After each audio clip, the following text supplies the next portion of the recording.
West Virginia's leadership seems to be at odds over the state's gas tax, while another mountain state city is getting more help with its water system. 7 News anchor Katherine Guyon takes a look back at the week's top headlines. Prices at the pump are hurting Americans, and in the Mountain State, legislative Democrats thought they had a plan to bring a little relief, pause the state's gas tax for 30 days. So they asked Governor Justice to do so. However, the governor says he doesn't have that authority, that he would have to recall the legislature. Governor Justice also said during a press conference that if the legislature were to come to him, he would gladly do that.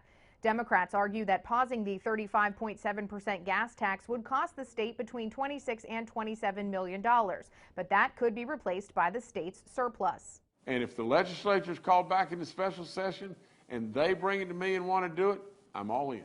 This kind of grandstanding is not beneficial at all. He loves to have the political sideshow, but this isn't about it. He wants to take all the credit in the world for doing this. Have at it, Governor. Take all the credit. We're fine with that. Let's just get it done.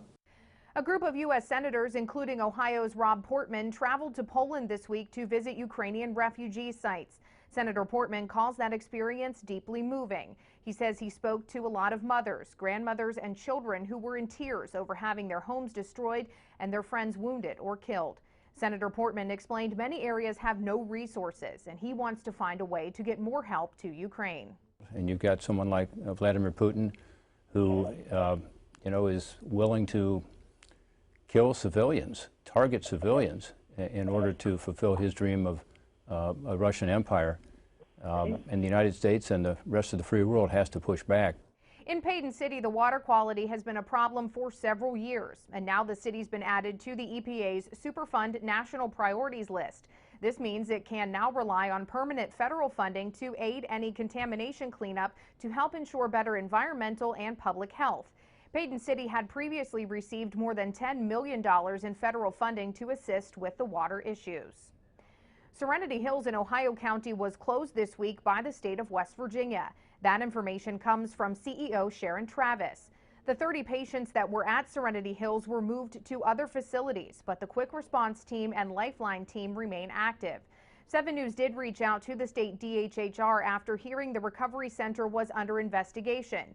The agency said in part that they can confirm there is a, quote, recertification survey in progress. We'll keep you updated.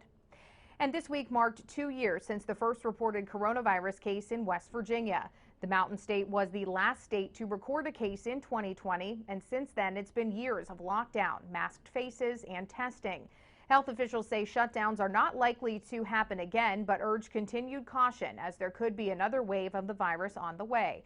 As they say, we aren't done with the pandemic, and the pandemic is not done with us. Remember, for the latest headlines any time of the week, just visit WTRF.com. I'm Katherine Guyon, working for you.